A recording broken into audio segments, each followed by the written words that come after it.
In the wake of Floyd's death, protests were held across the country, including many right here in North Alabama. But now a Shoals group says a local bill limits what they can do as protesters and activists. Way 31's Breck and Terry learned from protesters here about what they were protesting about. A lawmaker who sponsored legislation that would give municipalities the ability to limit protest zones and charge more fees for protest applications. It tries to specify how many people can come, makes us pay fees for police, where we can go. I mean, there are so many ways that they're restricting our First Amendment rights. I think it's problematic and really unconstitutional.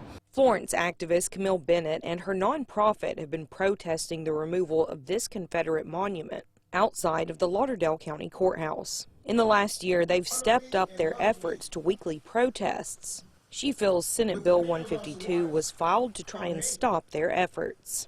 I definitely feel like it's retaliation for our protests that have been going on now for 10 to 11 months. Senator Tim Melson, who filed the bill, said this bill merely gives better guidelines to cities on protests and rallies and protects First Amendment rights of citizens. He said, quote, "The bill also provides guidelines for local municipalities as to where and how they may choose to issue permits, and whether or not they choose to close off public streets from traffic.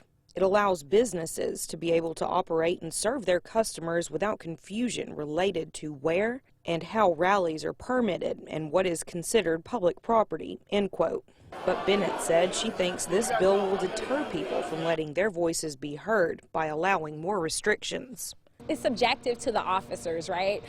So they can say that we're violating this law or that law, and we can literally go to jail. So protesters are forced to make these tough decisions. And that was Way 31's Breck and Terry reporting. Traditionally in Montgomery, it is rare for lawmakers to vote against a local bill. Senate Bill 152 has made it out of committee and through the Senate, where it now goes to the House. Bennett said if this bill becomes law, they are prepared to take legal action to challenge it.